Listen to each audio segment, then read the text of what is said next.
bus takes 2.5 hours more for a distance for 300 kilometer if its speed is decreased by 20 kilometer per hour from its actual speed. Then find out how much time it will take to cover a distance of 480 kilometers with the twice of its actual speed.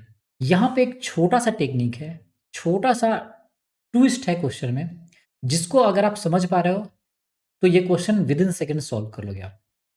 Question में क्या कह रहा है कि बस 300 kilometre के distance को travel करने के लिए 2.5 आवर्स मोड़ लेता है जब उसके स्पीड को 20 किलोमीटर से डिक्रीज कर दिया है।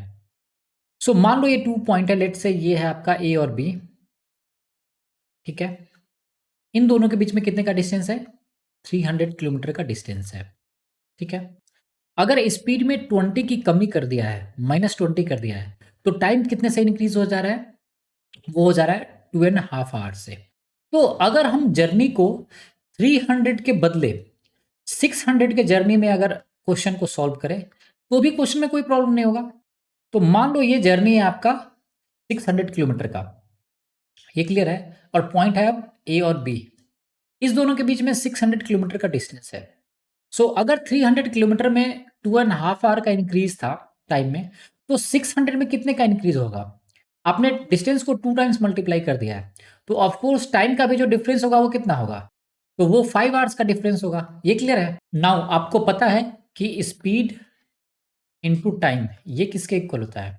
वो होता है डिस्टेंस के। सो आपको इस केस में डिस्टेंस गिवन है, वो है 600 किलोमीटर का। ये क्लियर है?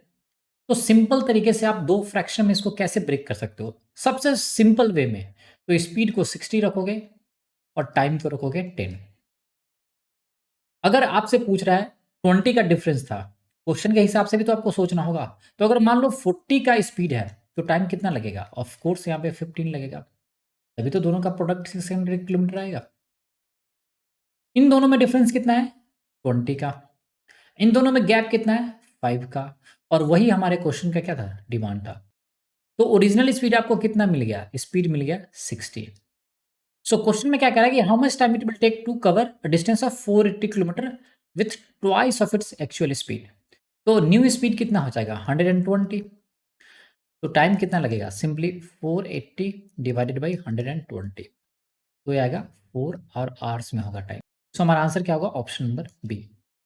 तो इस तरह से देखो, हमने सिर्फ डिस्टेंस को इंक्रीज किया था इस फर्स्ट केस से सेकेंड केस में। तो अगर हम डिस्टेंस को इंक्रीज कर रहे हैं तो ऑफकोर्स हमारा टाइमिंग भी इंक्रीज होगा।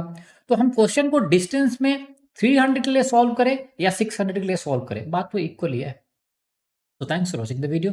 If you like the video, do subscribe the channel and share the channel with your friends.